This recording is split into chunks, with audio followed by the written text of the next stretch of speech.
one to watch in my novice hurdlers. He makes a massive difference to this horse. I'd like to see Henry dropping back to 2 miles. I think he's absolute aeroplane. I think he's absolutely class. I'll actually nap it. You guys have lost your edge. There are some prizes up for grabs. So just a quick reminder of that Racing Tees, Alan has offered £35. You can basically buy anything. Hoodies, zip hoodies. I'll stick some pictures of those bits up.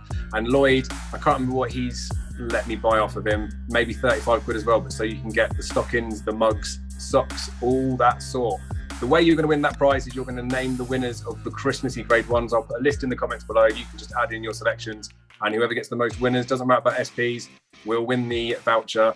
If it is split by like a few people, I'll just double up the prizes. If like 4 or 5 of you win, then no one wins. We move on to the 27th now. Again, I say it's in no particular order. It's in the order that I've got written down, which is in no particular order. So it's the Paddy Rewards Club Chase. So it's the 2 mile chase. Essentially, it's like the Christmas champion chase. Chacun Poussoir won it last year. Don't know if we'll be saying that again this year. The Plutard won it the year before. Simply Ned won it a couple of times. I think he got one in the steward's room, didn't he? Unbelievable. Skip back a little bit further. We've got Duvan winning this. We've had Big Zeb used to win it year after year. The legend that is nicknamed, the ill-fated nickname, no longer with us. For Cheltenham winners, we've had 1 champion chase winner. We've had a couple of Aintree Menin chases, and we've had a couple of Punchestown champion chases. So it isn't necessarily the best of target races going into Cheltenham, but we have had some big winners, and we've had the likes of Duvan when he's done a hip that probably would have won had everything gone okay. This year's renewal, then, probably just all about Energumene, I guess we're going to say, aren't we? Yeah. Jamie? You've got a mute. No, I'm here. Yeah, Energumene just wins that and beats it. It's the champion chase winner. Move on. Yeah, agreed. Agreed? Charlie, you can't go against him now, like, after you saying you're in a champion chase. His run at the weekend made me switch my allegiance from Team Shishkin to Team Energumene. I think he's absolutely class. But I think obviously Energumene needs to go out in front, and he just jumps everyone to sleep, really. But I think that's also how Chacun Poussoir needs to be run. I think he needs to be run at the front. I think that's when he runs his best races. And there's a part of me that thinks if they go and do that they might slit each other's wrists. And that might be the race that Captain Guinness finally gets the win. Is when these two have just knackered each other out over the whole time, each other on, and then he can just sidle up at the end and just look like an absolute weapon. That was my angle. That I don't know why I've got this race and I've got Energumene written everywhere, but under selection I've just got Captain Guinness. I suppose I look back to it, Charlie. I actually watched it last night again. I watched Energumene's race when he beat Captain Guinness, and Captain Guinness was travelling well to the second last, obviously, it fell, right? And the only slight worry I have about Energumene is that if you watch back the race, he kind of goes that way, doesn't he, on a left-handed track? And it just bothered me slightly, where a right-hand track, he's very quick and he's nimble and he goes quicker than usual. So that's the only slight worry, but I think he's an absolute aeroplane. I really like him. I think he'd have beaten Shishkin last year in the Arkle. I really do. I really like him. You guys have lost your edge. Shishkin's a second, like, not even the second coming. He's better than Jesus. He's the first coming. That we talk about Jesus was just a little bit too soon. Shishkin's a monster. Stop it. And Energumene is obviously a beast, and he's going to win this. I think Chacun as well. The fact they're already coming about saying that he was sore behind, I don't think we're going to see him till Dublin Racing Festival, personally. And then I wonder whether they might. Well, they could obviously go with Energumene and try him in there, but I don't know. There's another race in and around there, isn't there, Jamie? What's it around that time of year where they used to do it? They used to split Min up, didn't they, with Underso? Because they could potentially send something over here, couldn't they? There's the Ascot race that a few of them go in, but like Energumene should be winning this. I just think because the race lacks loads of depth. The one that I want to see running is Envoy. I'd be interested to see if he comes. Like, you couldn't bet him for the race, but I'd like to see Henry drop him back to 2 miles because I think it will suit him better. Energumene will win this. He'll probably win it comfortably, but I don't think we're going to find anything else because I think the race is going to be so weak. I'm leaving it as that. I'm done with it. Sick of Energumene. I'm sure Willie Mullins might try someone over at Ascot. Might bring Energumene over maybe as his next race. That could happen too. Do you know what I mean? Yeah, because I think with Chacun, it's sort of been answered, isn't it? With I don't know if he wants to or Cheltenham, but I think it's sort of been answered that it's either the hill or it's the travelling that cost him at Cheltenham. because I think most people think that he should have won that Champion Chase, and you can argue about he wasn't forward enough that day or whatever, but it may just be that he can't travel. Charlie touched on it before, so I don't think they're going to bother sending him over again, but we know that Willie has done it with other horses. I can just see that sort of thing happening around that time of year, that Energumene will win here. He'll come over to run at Ascot, where Shishkin won't be running. There's no other real 2 mile chases over here, really, when we've looked at the Tingle Creek to be worried about. So that could be a plot that goes down. You won't see Shishkin to the game spirit. Exactly, and they'll just go and win a Champion Chase. Let him go straight into Open Company, into a Grade 1 Champion Chase for his first run over fences. That's what you should do as a trainer, shouldn't you? No chance. Egypt. Right, the future champion Novices Hurdle is the next one I'm going to talk about. So 2 mile hurdle at Leopardstown. We've had a Ballymore winner. We've had a Supreme winner.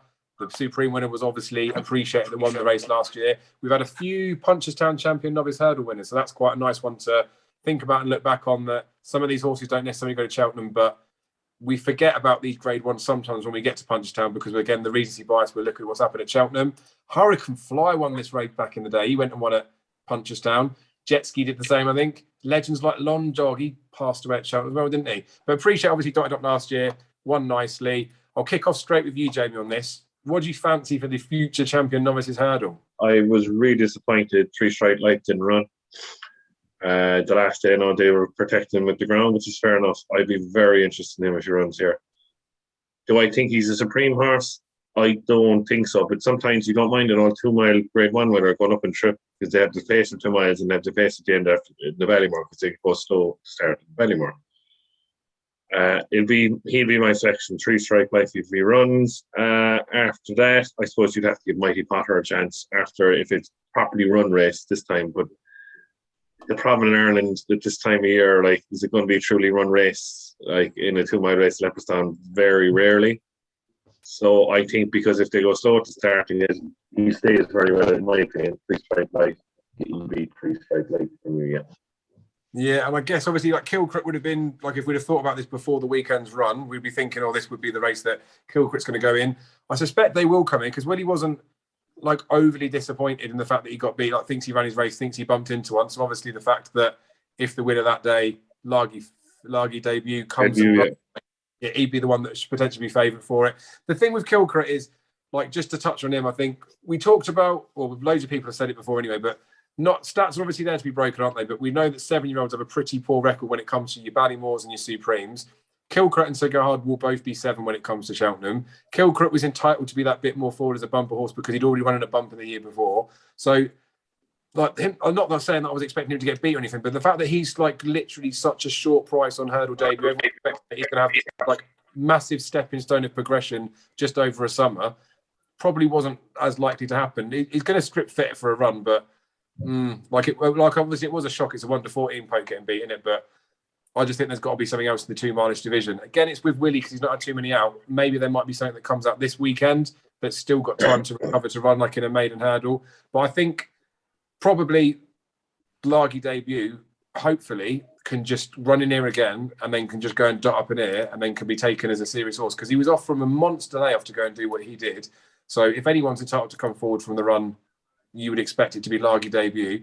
And I think we could sometimes get a bit overcomplicated in this, just thinking Willie Mullins farms the race, especially at Christmas, like he just wins everything. But if we take into consideration that slow start to the season, things may just be a little bit different for him this time round. So he has got a few that could run here that I don't think we've seen yet. But Charlie, is there anyone that you think maybe we haven't seen yet that could be going in here? There is. There was my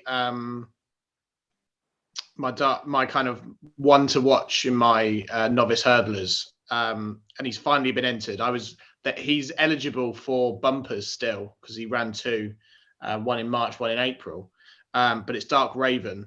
He's finally been entered into this, and I think he's absolutely class. I think it might be that he's more one for the future, maybe not for this race, but for his debut to be entered into a future champion hurdle, I think is saying enough, really. I think there's a chance that Sir Gerhard turns up in this race as well, and I think it'd be hard to ignore him if he does turn up. But when I saw Dark Raven in this list, I got a bit giddy. So that would be my selection in the race if he runs. Nice. And I think, again, like just to touch back on the previous winners, we've had some absolute legends that have won it, but it doesn't always go to that classy horse. Like again, this sounds really rude, doesn't it? We've had like Saturnus has won it, Whiskey Sour Arrowman. So we've already talking about the fact that there may not be like a load of depth in there. Willie Mullins again's just got so many horses, he could probably win it with a weaker one. Alex, is there anything that gets you excited about for this race, or same as me, a bit loose on it? It's very, very difficult to say anything at the moment. Obviously, I think there's 31 entries altogether at the moment. But there's 2 in there which I would be interested in if they ran, both in the Cheveley Park colours, Classic Getaway and Grange Clear West, both obviously trained by Willie. I think they're obviously very interesting if they run. They've got quite big reputations, I think. So it's I think it's a very, very good race. You get some really good horses turning up in this. It's just so tricky, innit? Because like again, by this time of year, pretty much everything that's won the race in the past, we've seen over hurdles by this point, and it is just the fact that Willie's that little bit slower means that because he's won the race so many times, he's just got a handful of horses that are a little bit behind. So it'll be interested to see what comes in there, but it is what it is, isn't it? Can't really get too excited about a race you can't get too excited about. Speaking of races you can't get too excited about, let's move on to the finale Juvenile at Chepstow. It's a grade 1 in name, but it's not a grade 1 in nature. We have had a Triumph Hurdle winner, the year that Defi Desoy ran every Saturday and just kept winning. Then we had a 4-year-old Aintree Hurdle winner. We Have a Dream, I think, would have been that one.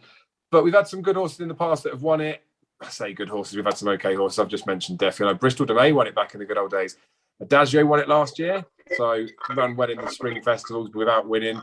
I haven't really got a handle on the juveniles this year in Britain because I'm keeping my powder dry for Cheltenham this year. There isn't anyone that I've got in mind that could be running at Chepstow. So if anybody could throw a hand up for a horse they fancy here, or we'll skip it. I've got one that I don't think he'll win, but I've got one to keep an eye on. Is he in Nap for the Christmas period? No. Oh, that's what I'm getting. No, it is. To be honest, it's because I'm on him at 50s for the Triumph, and he's now 16. So I just want him to become a little bit shorter. It's too friendly for Harry and Dan Skelton. As I said, I'm on at 50s for the Triumph, and he's gone and won. I think he's won 2 or 3 this season. He's now 16s, and I think if he won this, I think he'd become a little bit shorter and a bit more fancied, even more so. So that's just the one I'm keeping an eye on, but I probably won't have a bet in it. So that is same connections as All Mankind, isn't it? I think It is, yeah. And they obviously won it a couple of years ago. See, this is the sort of stuff. This is why I need guests on it. It's not a bad little show, is it? Class 2 at Newcastle before. Comfortable winners. Oh, I ain't going to put a dampener on that one now, I'm afraid. Oh, you had nothing to say. I actually fancy another Dan Skelton horse. And I think if they run, look, if Fieldor comes over, the form was massively franked, obviously, at Aintree the weekend, like C Sessions, he absolutely trounced him. If you remember back, before they were bought to come over, a horse of Dan Skelton's beat Fieldor by 6 lengths in France, and it's called In This World, and it won at Warwick the last time. I was really impressed. And I think if it runs, it'll be my selection of the race, In This World. Yeah, me and Alex said that as well. We'll just back Dan Skelton, whoever Dan Skelton runs for back. That's recorded. It though, but this again, this is the point, and this is why it's nice to talk to people about ponies, because you get other people's handles on things where they are with races. I just never get too excited about the Juvenile or the finale because it doesn't pay dividends for Cheltenham. Whoa. Excited about juveniles.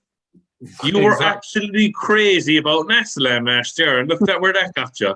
I wasn't crazy about it. My best one was a Jarly. A Jarly was supposed to be an absolute beast, wasn't he? That worked out. Which is why I'm keeping my powder dry in the juveniles. I've learned from my mistakes. Just a shame I haven't learned from my mistakes about the rest of the races. We'll move on to the 28th now, if we're happy with that. No one wants to go back to Chepstow and review the finale juvenile, do we? Okay, if you're sure. So the Leopardstown Christmas Hurdle, the 3-mile hurdle. This is a race that year after year I love. Yeah, can I stop you there? What about the Welsh National? Like, you forgot about the Welsh National. Is it a grade 1? Jesus, come on, it's a national. Come on, we'll say at the end. We'll come back to it at the end. Right, we'll do that at the end. Just to shut you up. Leopardstown Christmas Hurdle, 3 miles. Like, I love this race. This is one that it's been good to me over the a few years, especially on short-term anti-post, because you get horses that look like it's the right sort of target race for them, and you can normally get a few quid on. There's been some decent winners of this race in the past. You go all the way back, even Limestone Lad, there's been loads of photos of him going up on Twitter. I think he's only turned 30 or 29. He won it a while back as a 10-year-old.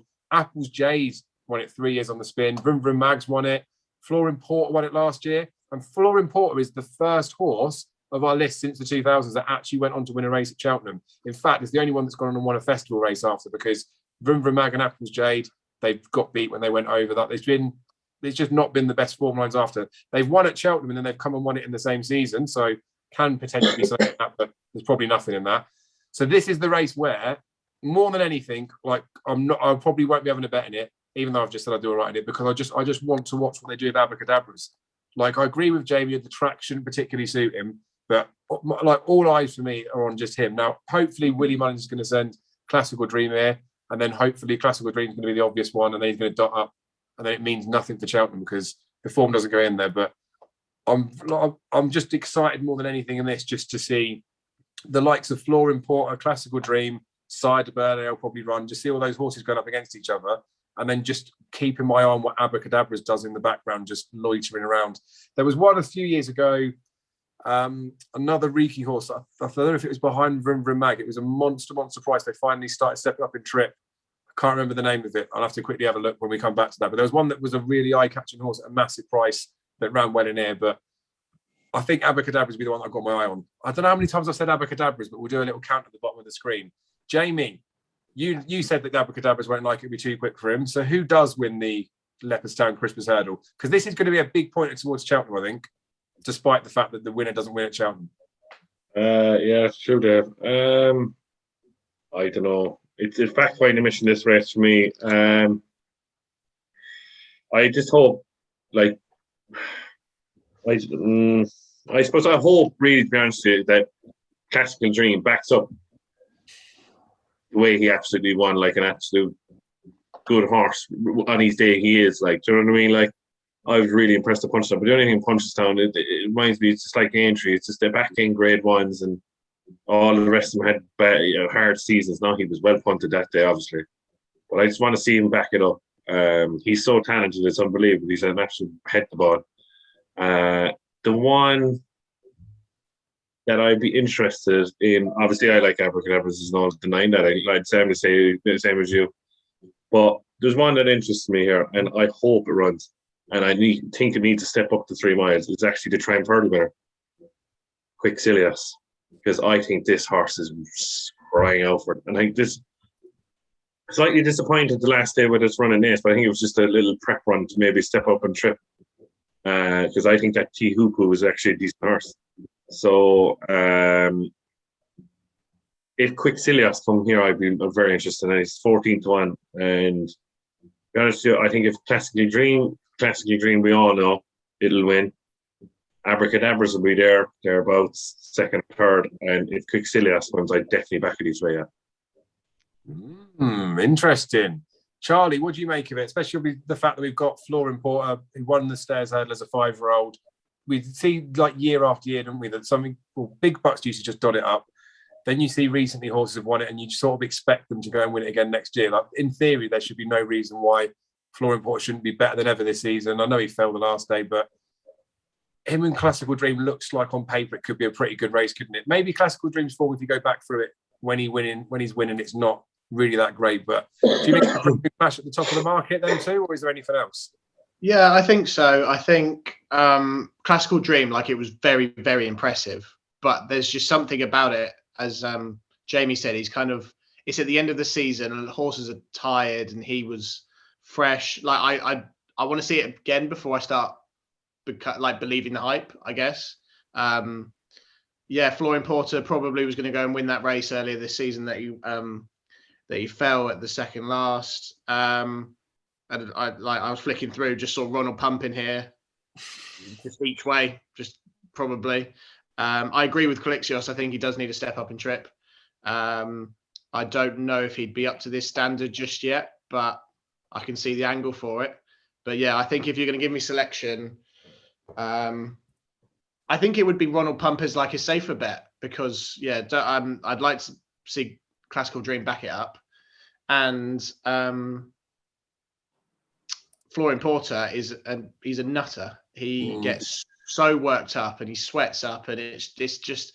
I mean, he did it at Cheltenham and he's still absolutely hacked up, but it's just a bit off-putting as a punter personally. But yeah, I think safe bet for me would be Ronald Pump probably each way. Yeah, it's terrible, isn't it, when we're saying things like that out loud? Like, no offence to Ronald Pump, but it's mental, isn't it? The thing with Flooring Port as well, Gavin Cromwell said it before Cheltenham, which like it wound me up, because we all do it with the Andy Post books, don't you? Build it up and then you might get a little bit of cover on the day. Like Flooring Port for the ratings and the fact that he'd won this, like I said, I know it's not necessarily a great one for Cheltenham, but like I didn't even have a little bit of savour on him, because I easily could have done. He was a reasonable price when you think about the fact that, like I say, that couple of bits of form. But it's the fact that Gavin Cromwell said before that he's terrified of the fact that this horse needs a rail on the inside of him the whole way around. And the fact that it opens up at Cheltenham, he just didn't trust that he'd even stay on the racecourse. And I'm thinking, like, who says stuff like that publicly unless it's like a thing? Then he was fine, wasn't he? Then we see him go to Punchestown and was just like a completely and utterly different racehorse, wasn't he? We didn't really learn too much of Navin because he was, again, keen, free in the race, fell, probably would have won. But just be interested to see what he does. But obviously, the fact that he won it last year, like, you'd imagine he could probably go and dot up again. I don't know. What do you think, Alex? Do you like any of the ones in the top of the market? Not really. I think it's a really weak race, to be honest. I think if Classical Dream turns up, then he'd be the one to beat. But I think, as we saw the weekend, some of Willie's have been needing the run. So whether you can back him at 2-1 is another question. It's not something I at the moment, looking at the prices, it's not something I'll be having a bet on. Yeah, fair enough. Well, I'm going to pin my colours to the mast with Abacadabras. As much as, like you're saying, speed track, it may not suit him and all those bits, Jamie, I still will never forget when I was at Sandown and I watched him run through the rail behind Envoy Elan in the bumper, where I'm pretty sure, had he have had a clear run that day, he would have beaten Envoy, and then would have already seen that Envoy is beatable. Like, I don't know, I reckon he's had the little spin beforehand to go in there. I reckon it can end up suiting him. Depends what sort of price he's going to be, because I think at the minute he's priced up around about an 8-1 poke. Like, you'd rather think you could nick a bit of value anti-post if you're taking a punt on him. So that doesn't lure me in, considering the fact that Flooring Port and Classical Dream would probably run here. And then he's obviously got to take on a couple of good horses. But obviously, if either of those didn't run, the price would shrink. But I don't think I could bring myself to actually be backing him for it. But I'm just expecting him to run pretty well and then go and hose up at Cheltenham and then basically never need to do another one of these previews because we'll be so thing rich. Right, Savills Chase, Jamie, you mentioned this. You wanted to do this first, didn't you? You wanted to, instead of reviewing the races, you wanted to come straight to the Savills Chase, and then you wanted to do the Welsh National. So we'll do the Savills Chase first, if that's all right. There's 2 more grade ones on top of that, isn't there? There's loads of grade ones, yes. I said there's no particular order. All right. Oh, we'll do the Welsh National at the end. Go on. Welsh National at the end. Yeah, I must skip away there for 2 seconds so you can have the floor, but a Blue Tar will win, and that's my selection for the Savills Chase. All of that for that. So, yes, Savills Chase, I'll quickly just do the quick stat stuff. So, we had 3 Cheltenham Gold Cup winners, we've had a Punchestown Gold Cup winner, we've had an Aintree Bowl. Like, there is no doubt that this is a proper race. I hope a Plutarch goes and gets the job done. I hope he goes and wins it. So, I'll be with you, Team Jamie. Charlie? Yeah, agreed. You can't ignore someone winning the Betfair Chase by 22 lengths on the bridle. It's phenomenal. I think of the rest, an each way poke, probably Galvin at 10s. I really like him following the National Hunt Chase win last season. I think he's my outside poke for like a place in a Gold Cup. I think he's really good. But yeah, Plutarch, I think, just got dots up again, really. Do you think the same, Alex? Yeah, I think if he turns up, then he should win this. I'm not sold on Galvin. I think he's just below grade 1 level. I think he's a grade 2 horse. And one I like at a price if he runs each way would be Delta Work. Yes. Gordon always says he needs his first run, which he's had. The only thing for me, I don't know, when is Jack Kennedy due back? I'm not sure either. He's had so many injuries, hasn't he? But yeah, that's another thing that Gordon said, hasn't he? That he wants Jack on him, didn't he? He makes a massive difference to this horse, a massive difference. And I think if he's back, I think 14-1 each way, I think is a good price. Yeah, great shout. Because to be fair, like the fact that a Plutard is as short as he is, like you could just never get stuck in a race like this that is always so good. Like I couldn't do it. I couldn't get stuck into a 5-4 poking air. But when you fancy that one to be the most likely winner, there's got to be some value in behind. And I was skimming through thinking, like Delta Work won this a couple of years ago, didn't he?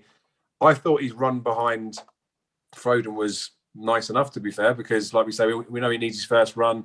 Obviously, Jack was on his back, so that must have helped a little bit. But I reckon he's probably the each way bit of value. But then at the end of the day, you start looking for each way value because the Plutard's too short, and then you just getting yourself away from the winner, isn't you?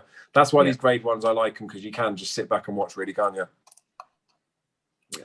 Jamie, one of the other grade ones that you wanted to cover, because I know you'll get excited, is the Challow Hurdle, but I'm going to make you go last. So the Challow Hurdle has had some unreal winners of it in the past. Man like Denman obviously went in there. The next Denman, Baby Denman, Brave Man's Game went in there and did it.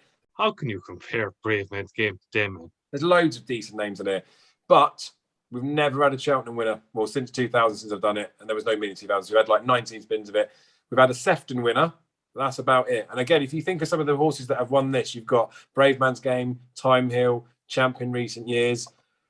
It's a bit disappointing that we're not getting horses going and winning it like any of the spring festivals after, but hey ho, it is what it is. Wichita Lyman won this as well, and then went and did that super ride by McCoy. So I think Nichols has said that Stage Star, there's one of them in there, one of his two, he's going to send it. Is it Stage Star he's going to send, Charlie? You know? Yeah. I think he's favourite for the race as well. And then there'll be the one that won at the weekend. Lofty Mouth.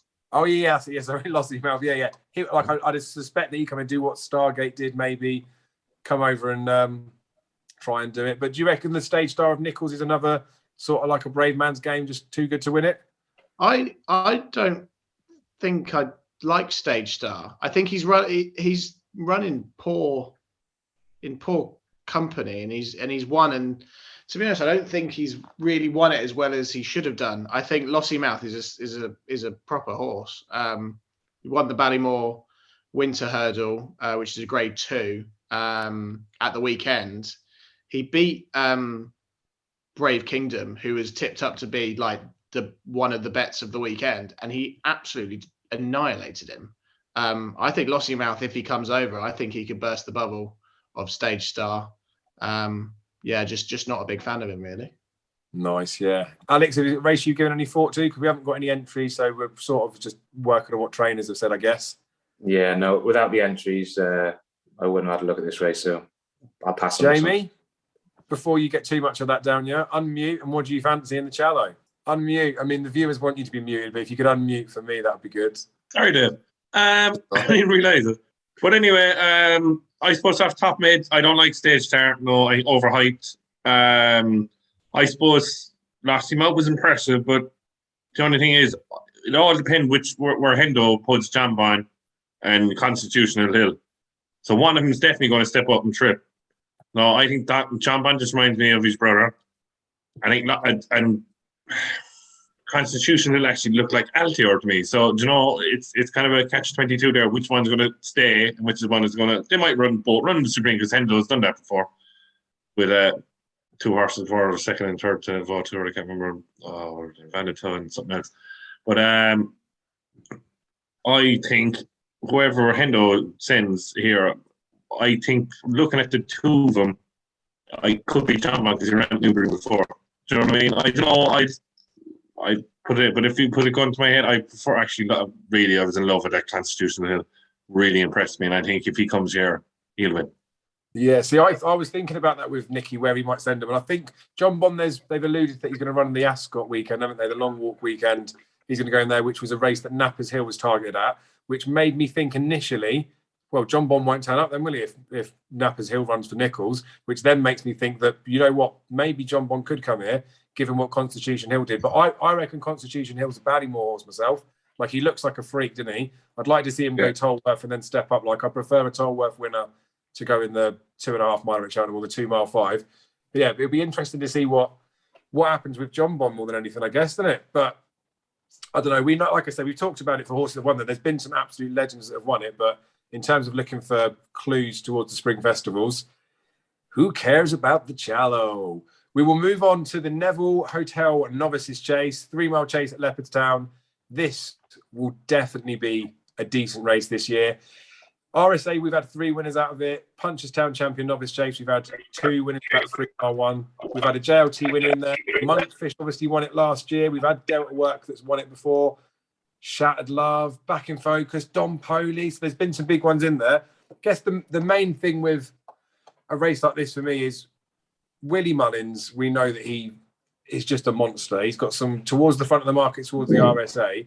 So I guess with this race in mind and the fact that we've not necessarily seen all of Willie's out there, what do we think we like? Probably over the summer when you think about what might run it, you might be thinking Galloping Deschamps or the other one that he's got that begins with a G as well. Galad's Manil. That's it, yeah. So you'd think that Willie would have had something in, but we're not seeing too many of these coming out. So Charlie, you seem quite good at the anti-post radar at the minute. Anything you're thinking for Irish 3-mile novices that you'd like to see here at least? Yeah, I mentioned him earlier. I think if Garza turns up, I think he's got a good outside chance, to be honest.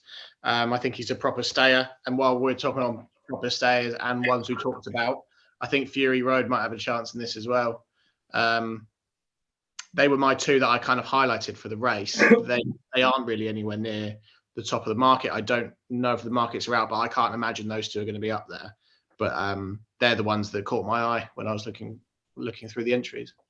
Yep, Jamie, any words, any bits of info for us? There's only one winner this race, and he won the Albert Bartlett last year, is Vanillier. And I'm telling you now, that is my nap of the whole Christmas meeting. Vanillier looks a monster at 3 miles. He was so impressive last year now. Wrong trip at the start. I thought it was a good run above and down right. Was he third in that race, wasn't he, behind Lifetime Ambition and Beacon Edge? Am I totally wrong? Am I right? I am right.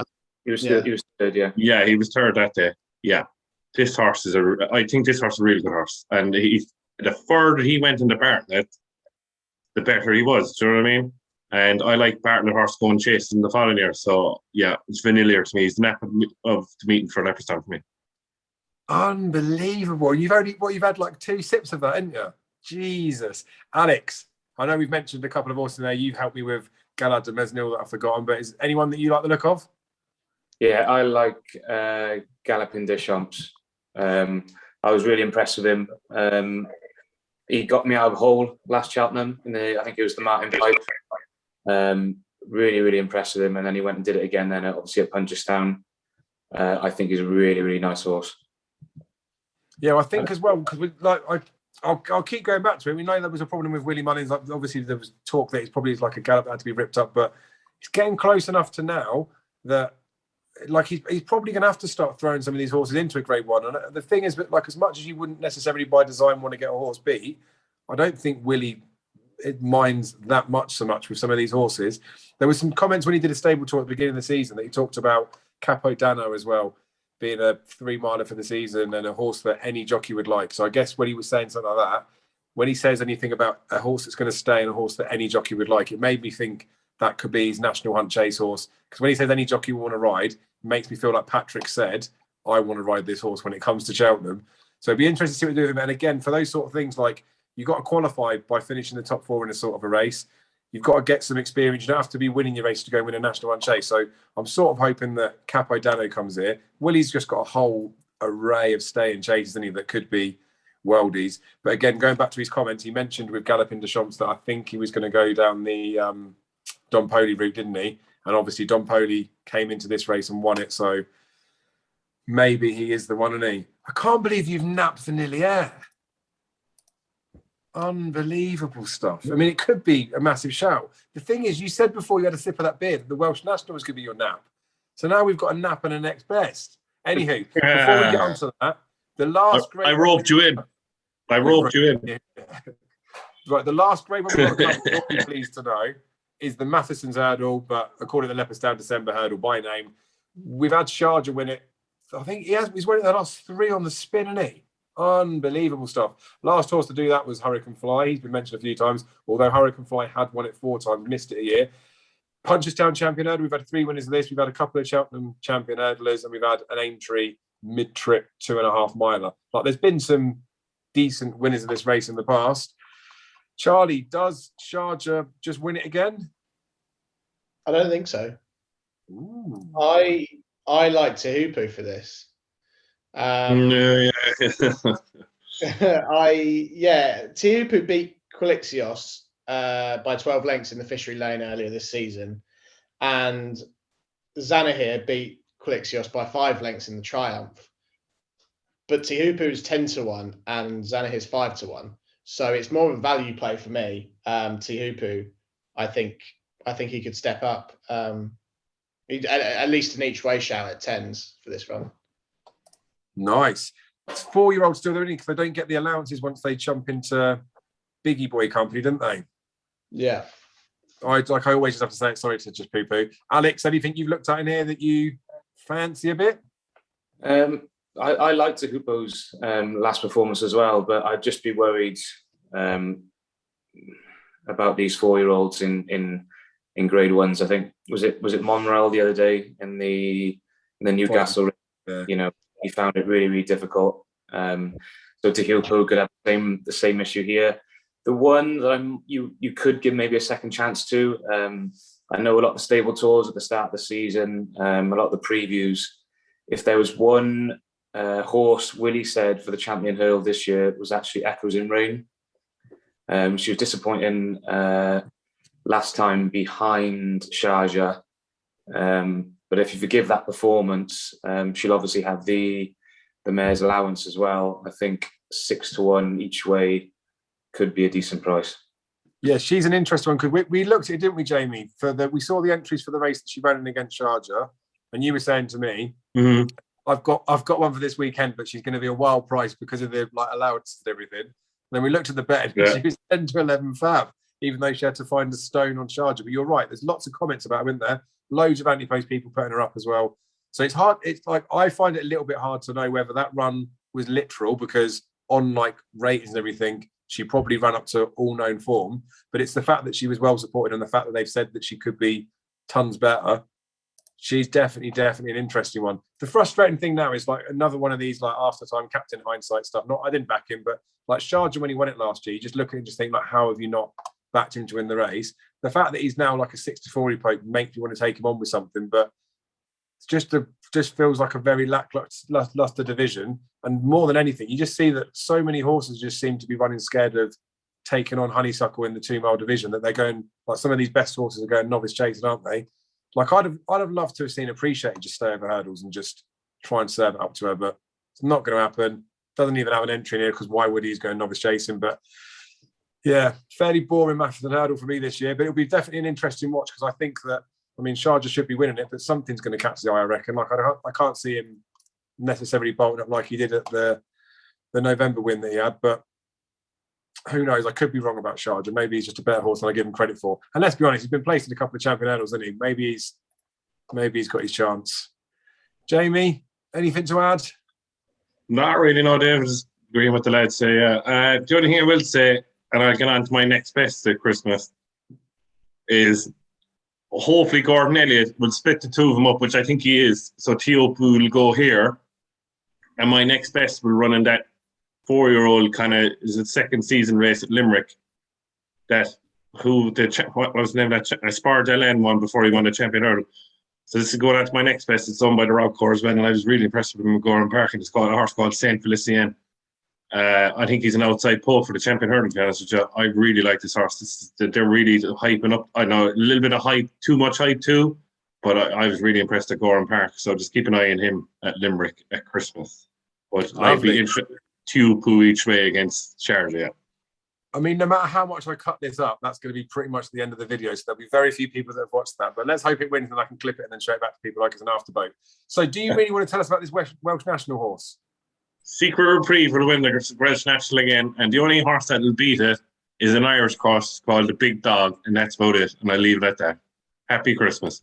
I completely agree. I think he will win it. He needs to have a prep run though, Jamie. He needs to have a prep run.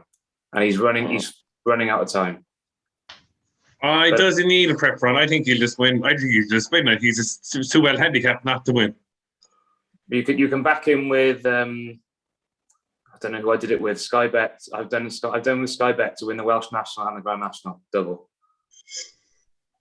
You've got to love those novelty bets, haven't you? To be honest with you, I think that they're after 9. Gordon Ellis after 9 me again with my Grand National horse because I think he probably will have too much weight and that's Galvin. So I don't know. Yeah, does he need a 2 soft though, Alex? So would Secret Reprieve need a bog to win a Grand National? I don't think he needs a bog. He doesn't want it. He doesn't want it firm, put it that way. But I think he wants Stephanie's from cutting the ground, which they were worried about at Aintree last year. Obviously, he didn't get in the end, but they were a bit nervous about the ground. But he definitely doesn't need a bog. I think he's classier than that. I think he's a really good horse. So would it put you off him, Alex, if he doesn't get the prep run in? Slightly, yes. I think he's better off a prep run. I don't think I wouldn't want to back him at 11-2 without a prep run. Personally, I've had my double with the Grand National. I'll probably leave it at that. I think he's a bit short without a prep run personally, but he gets in. He's only got 10 stone on his back. It's mental, isn't it? He's ridiculously well. He's ridiculously well handicapped. Yeah, see, he was one that I was looking at when it comes to the Christmassy bets, just to think of like, it's one of those that I felt like I had to be on. Have you looked at the Welsh National, Charlie? I haven't, but if it's Chepstow, I can imagine Captain Drake's there at a big price. So that'll probably be my poke at it. 25-1, Charlie, with Paddy Power. Yeah, I'll take that. You'll get like 5 or 6 places probably somewhere. Right. Yeah. You can probably get 9. You can probably get 9 places nowadays, Charlie, on a fucking race. To be fair though, he's £8 lower than when he last won against Secret Reprieve. Was only beaten 6 lengths. Mm. Team Charlie, Team Sharp.